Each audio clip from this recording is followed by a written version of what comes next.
Charlie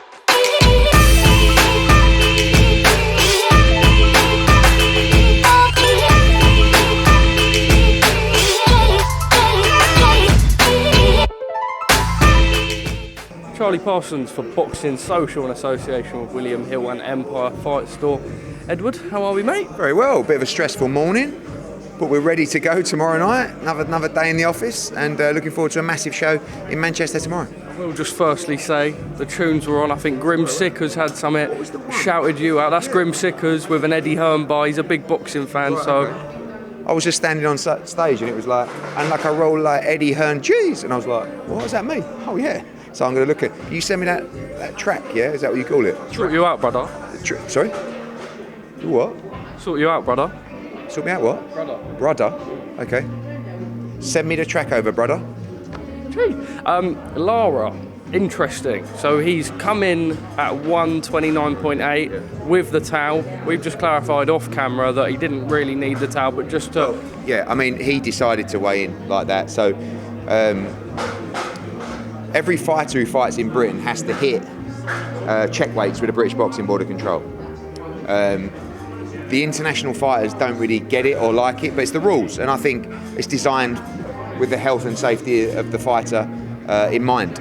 So the last check weight, the British Boxing Board of Control weren't happy with Mauricio Lara to make 126 pounds. So they said that he could only be 128.6 pounds and above.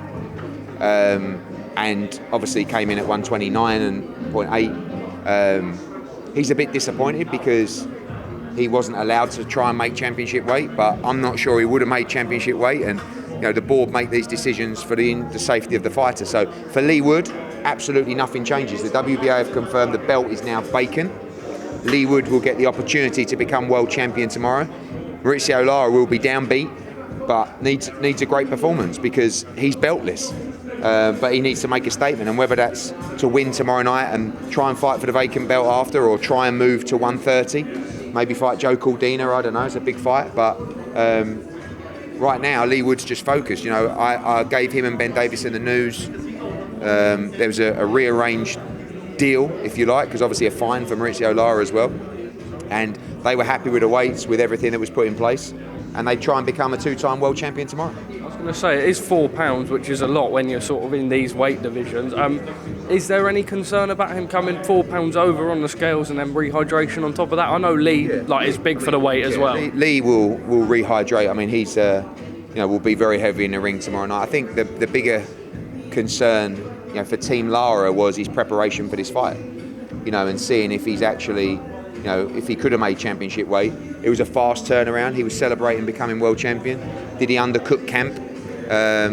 But he'll be dangerous tomorrow night either way. Have you had any more contact with Conor McGregor off the back of last week's madness? Yeah, just a couple of texts and voice notes. I mean, he's analysed Katie's fight, come back with a few comments on that, and he loved the week. I think he put a lot of energy into the week, and he's an entertainer. And sometimes it's difficult because you get rolled out in his position. You saw it down the Black Ford. So everyone's waiting to see him, speak to him, have photos with him, and it's like, right, Conor, do you want to go? And it's like just me on a much smaller level when they roll me out in front of you lot. Right, Eddie, can you go and do 40 interviews now? Not really. I don't feel like it. Tough shit. It's your job. Go and do it. And I've got to go and talk to some 19-year-old geezer from the Cotswolds with a fake Gucci chain. And it's like, what has my life become? But it is what it is. It's your job. Shut up and get on with it. No longer a teenager, mate. Come on. No longer a teenager. Oh, congratulations. But you understand what I mean? So it's hard to put that energy into everything like he does. Because sometimes I don't feel like coming up here and talking to you lot. But it's my job, and you have to come with that same energy. And then obviously you're here 21 and... You know what I mean? You're in a good mood today.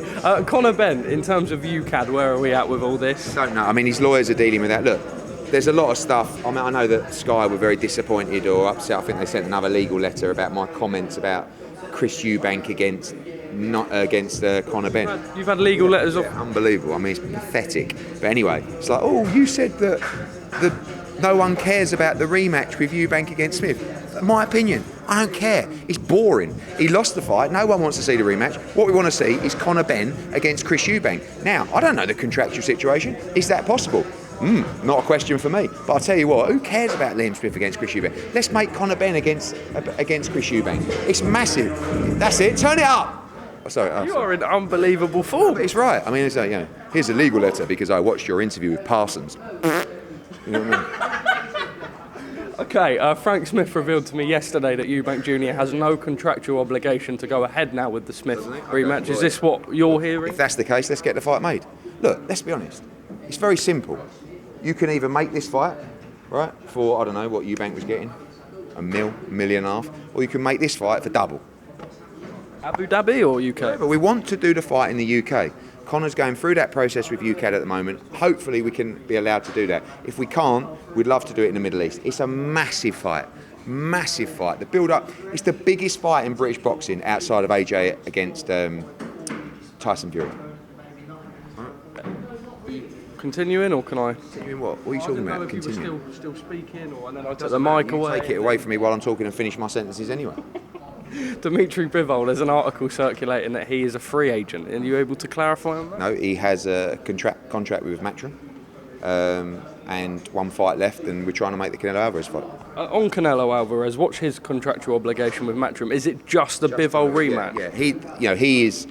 He has through our contract as well, an opportunity to make that rematch. Terms have to be agreed. You can't just walk into the fight, but we have to negotiate those terms with Dmitry Bivol.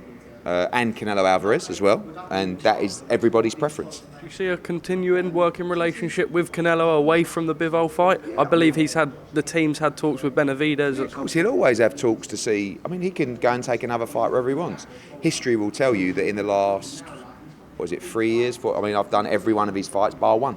I've done his last 7 fights or 6 fights, other than the Benavidez fight. So we get on great. Doesn't mean he's just going to stay with me to take a fight half the money of another opportunity. He can do what he wants, but we remain close, and he's asked me to do a job, and I'll continue to do it, and we're the best in the business. Jeez. Skye Nicolson, for the first time in her career, has almost had a bit of needle online. Heather Hardy, there's more talks as well. Amanda Serrano not really wanting the fight, but a chance maybe the belt to get fragmented. She's happy. The first point in her career that she's able to really sort of get her teeth into real opposition and potential big fights. She was thinking Olympics. I believe this may have all swayed her head a little bit. I don't know. I think Olympics is something that's very important to her. And it's difficult in a division where there's only one champion. What are you supposed to do? Obviously, you have to chase the champion. And the champion is Amanda Serrano, who is an outstanding fighter, who is undisputed. I think that fight is too early for Skye. But at the same time, sooner or later, she's going to be mandatory. The WBC have mandated her to fight for the interim world title against Perez. And then she'll probably be mandatory, but I think she'll make some decisions about what she's going to do about the Olympics and the pros. But when there's only one champion, you have to chase them. Spence Crawford has been made finally. Real good for boxing. Yeah, fantastic. And I think that is a tremendous fight. I was starting to get a bit bored with the whole thing, and then when I saw the poster, I thought, wow, that's a great fight. So I would go with Terrence Crawford in that fight, but mega fight, and well done for everybody for getting it over the line. Usyk Dubois bid, K2 have won that.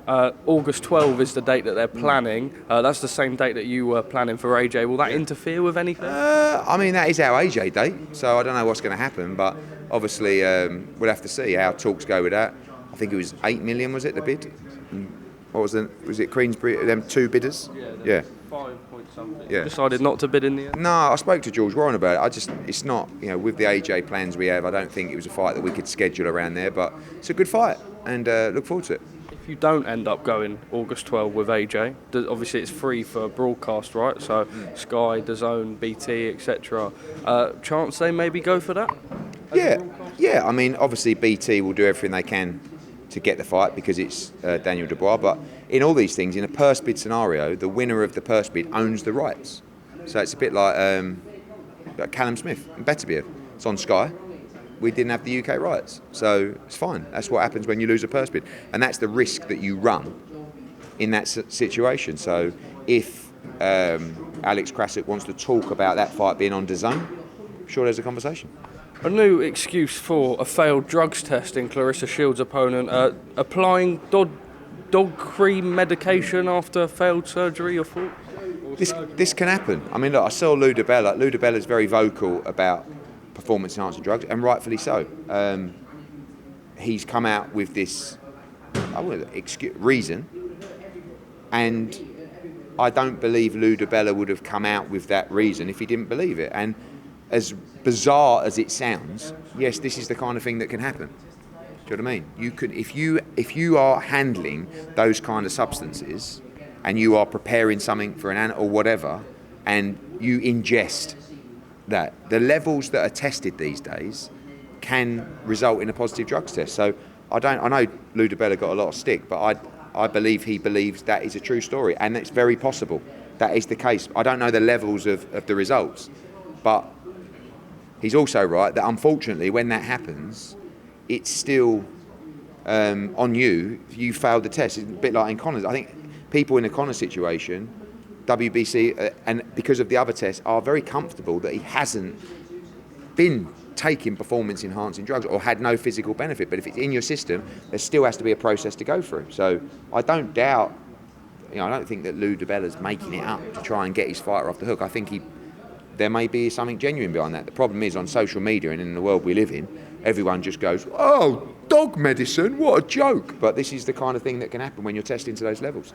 Yeah, a few more from me. Felix Cash, plans for him moving forward. I know the Sagani fight was close and then sort of didn't end up happening. What's the situation with Felix? Yeah, I mean, it was very disappointing that Felix didn't make the Sagani fight. Tony Sims had put a lot of work in. That was the fight that he wanted.